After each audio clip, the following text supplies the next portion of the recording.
Besoin d'amour, chapitre 9. De guérison en guérison. Il y a eu bien des guérisons dans ma vie depuis, bien qu'il m'en reste encore à acquérir. Mais j'ai à cœur de vous raconter une délivrance qui a été importante pour nous, celle de la dépendance à la cigarette.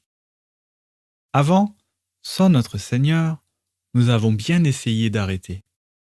Vous qui êtes ou avez été fumeur, vous savez que même seul, c'est extrêmement dur d'arrêter de fumer.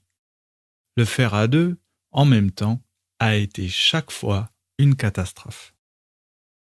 C'était très dur nerveusement, ce qui fait qu'au final, on a toujours craqué. Ou du moins, je faisais toujours craquer ma femme pour qu'elle aille en acheter des cigarettes.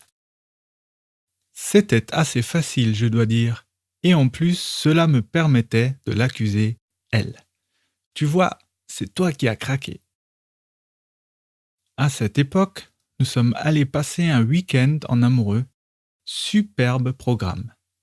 Le samedi, nous étions en Suisse pour une soirée bénie au cours de laquelle une oratrice très connue venant des États-Unis a pris la parole.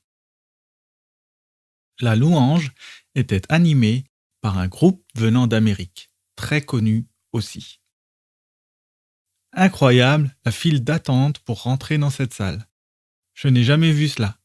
Tant de chrétiens réunis de tout pays, de toutes langues, de toutes couleurs, bref, magnifique.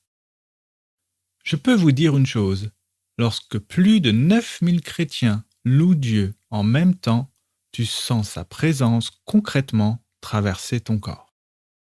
Ce merveilleux Saint-Esprit qui vient te remplir, c'est magnifique. Puis, après un temps d'enseignement béni, avec traduction par casque, nous sommes allés dormir à l'hôtel à Mulhouse pour pouvoir participer au culte d'une grande église le lendemain. Là aussi, ce fut vraiment magnifique. Un culte avec plus de 2000 personnes, c'est indescriptible. Il faut l'avoir vécu une fois dans sa vie, c'est sûr. Et j'imagine la joie du Seigneur de voir tant d'âmes le louer toutes d'un seul cœur. Quand vient le moment où on nous demande de poser la main à l'endroit où on a besoin de guérison, je mets ma main sur mon cœur et Marjorie sur sa bouche parce que, par rapport à la cigarette, c'est le seul endroit auquel elle a pensé. Et puis, après le culte, nous retournons à la maison, de superbes souvenirs plein la tête et plein d'espoir dans le cœur, cigarette aux lèvres. À l'époque, nous suivions les cultes de cette grande église de Mulhouse sur Internet. Nous avions un manque terrible, celui d'avoir une église où nous pourrions vivre notre foi.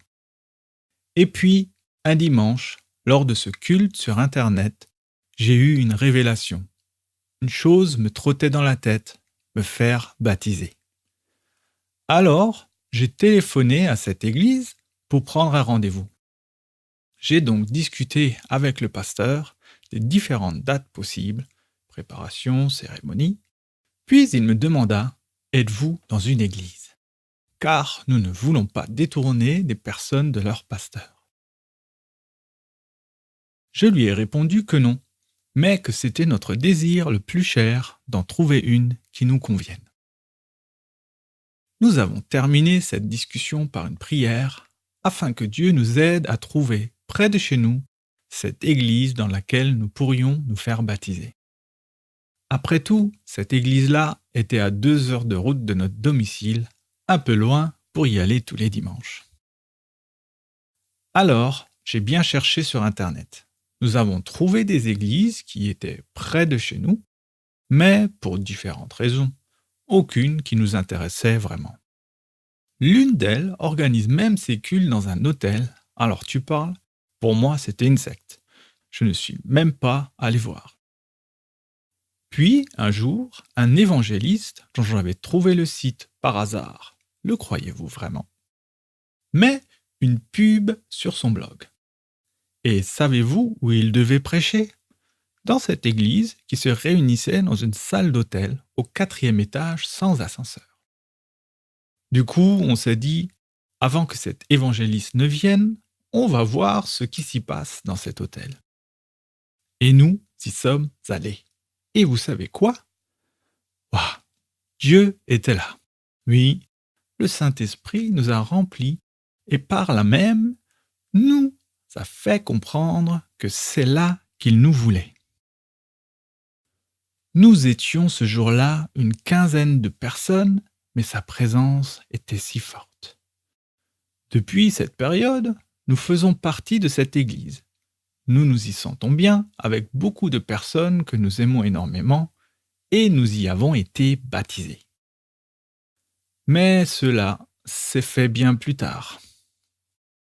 Revenons donc sur la visite de cet évangéliste qui a changé ma vie. Dieu a vraiment utilisé cet homme pour me remplir comme jamais auparavant, à tel point que je peux dire qu'il y a eu un avant et un après. La première soirée s'est passée à l'hôtel en petit comité. Mais quelle bénédiction! Lors de la deuxième soirée, nous avions accès à une nouvelle salle en ville et on me demanda d'accueillir les invités. Quelle joie pour moi! Je me sentais tellement à l'aise dans ce rôle. J'en étais donc là, dans ma joie de voir tout le monde venir à cette soirée. La réunion commençait et j'étais toujours encore devant la porte. Dans mon esprit, je me disais, Seigneur, que cette soirée commence avec ou sans moi, je me sens à ma place ici. C'est là que tu as besoin de moi aujourd'hui. Merci Seigneur de m'utiliser. À ce moment-là, une sœur de notre église me propose de prendre ma place et me dit d'aller dans la salle. Et là, j'ai compris que Dieu avait honoré mon attitude. Le cœur plein de reconnaissance envers ce papa d'amour, je me dirigeais d'un pas assuré vers la salle. Tout de suite, en entrant, j'ai senti une lourdeur dans tout mon corps, comme s'il y avait une présence dans cette salle. Je me suis senti fléchir sous le poids de cette gloire qu'il y avait dans ce lieu. Et même si tu te doutes bien que c'est Dieu qui remplit cette salle de sa gloire, quelque part cela te fait peur. Tu te demandes ce qu'il se passe. Alors, je me suis assis sur ma chaise quelques instants pendant la louange. Plus tard, je me suis levé, dirigé vers le fond de la salle, et je suis tombé à genoux devant Jésus. À ce moment-là, je me suis mis à pleurer comme si toute la tristesse qui était enfouie au fond de moi sortait d'un coup. Cela a duré de très longues minutes. La louange terminée, je suis retourné à ma place en pleurs. C'est super bizarre comme impression. C'est comme si tu pleurais de toute ton âme et tu ne savais pas pourquoi.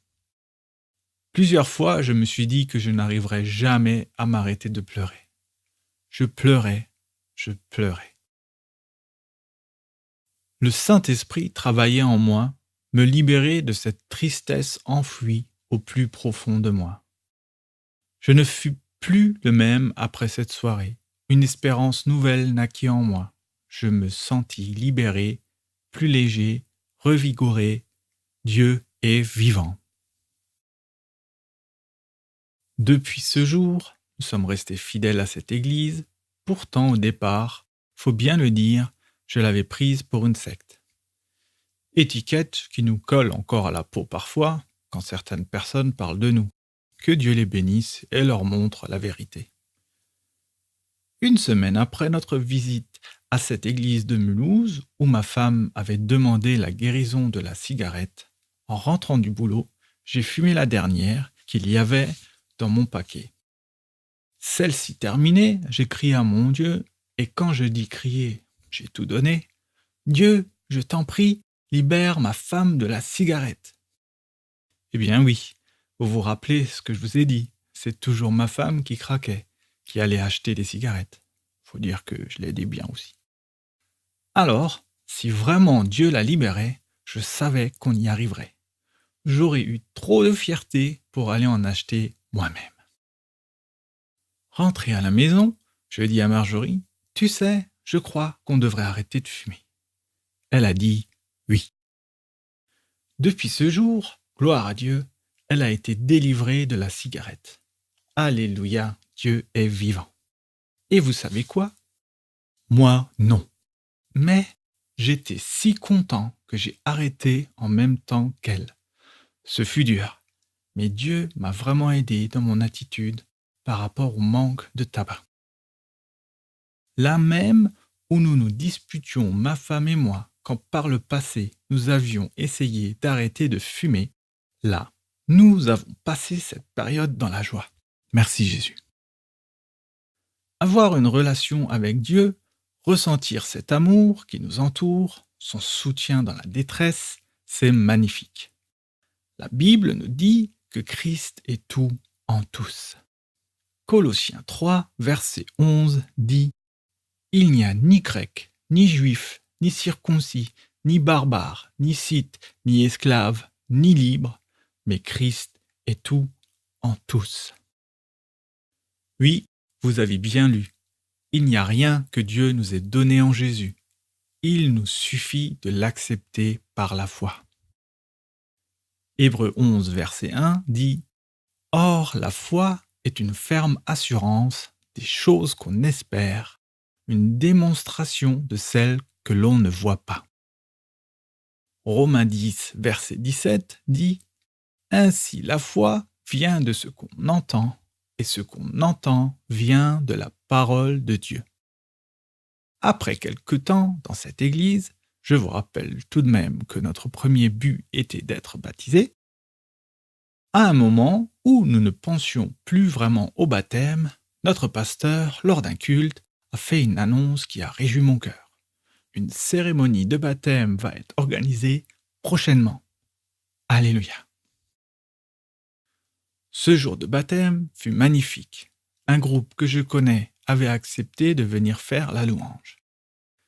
Merci Seigneur pour tout cet amour que tu mets autour de moi.